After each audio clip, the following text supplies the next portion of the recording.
Bismillahirrahmanirrahim. Assalamualaikum warahmatullahi wabarakatuh. Alhamdulillah alladzi arsala rasulahu bil huda wa dinil haqq liyudhhirahu 'ala ad-din kullih wa kafa billahi syahida. Amma ba'du. Para pemirsa TVRI, Bapak Ibu sekalian, dimanapun Anda berada, berbicara tentang akhlak, tidak ada akhlak yang mulia yang wajib kita tauladani kecuali pribadi itu ada pada diri Rasulullah sallallahu alaihi wasallam. Allah sangat memuliakan Rasulullah sallallahu alaihi wasallam karena akhlaknya. Rasul dipuji bukan hanya oleh kawannya, tetapi dipuji juga oleh lawan-lawannya. Kenapa? Karena akhlak Rasulullah sallallahu alaihi wasallam.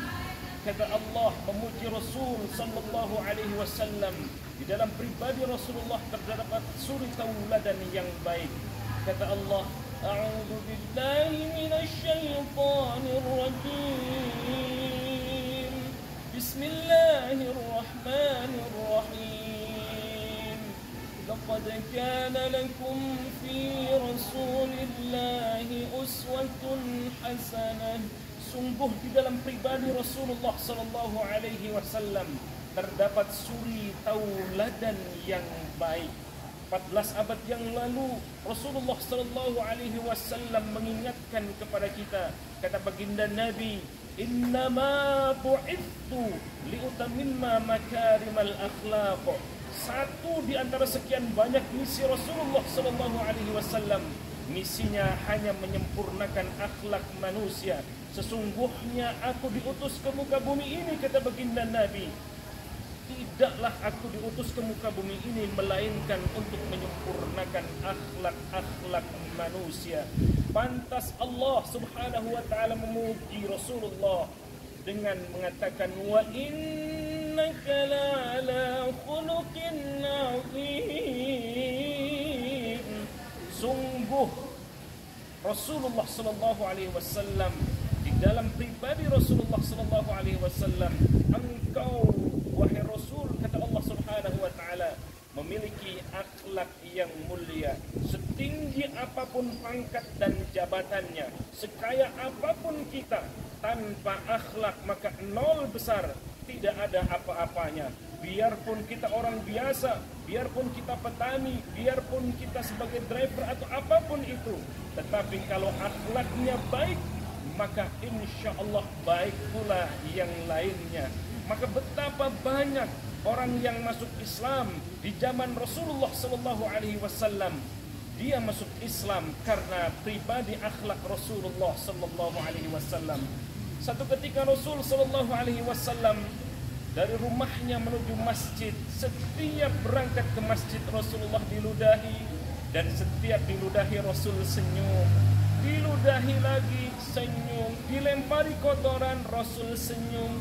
Satu ketika Rasulullah sallallahu alaihi wasallam berangkat ke masjid, Rasulullah sallallahu alaihi wasallam tidak ada yang meludahi.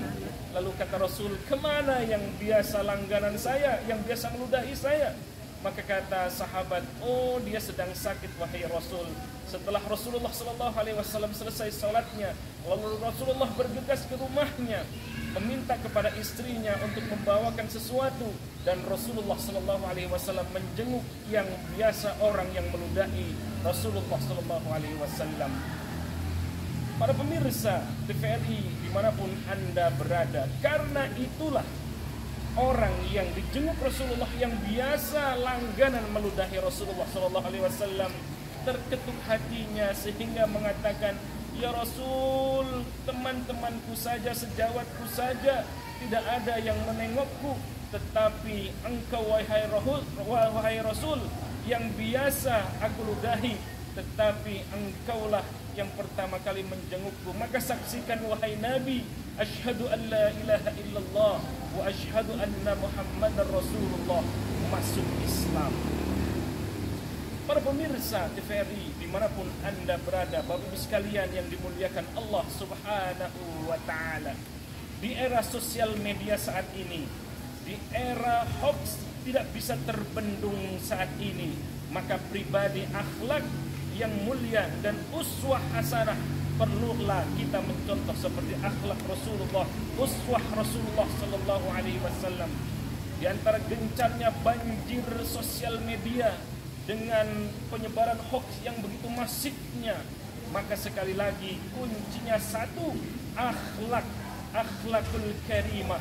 Begitu banyak dekadensi moral, minum-minuman keras, seks bebas, samen liven dan seterusnya.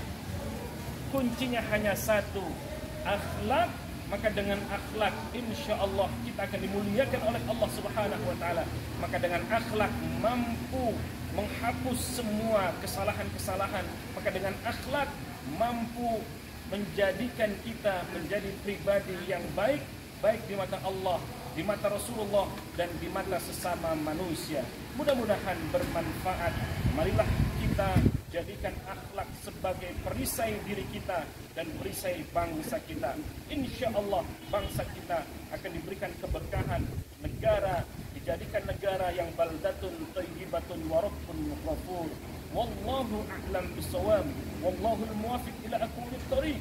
Wassalamu alaikum warahmatullahi wabarakatuh.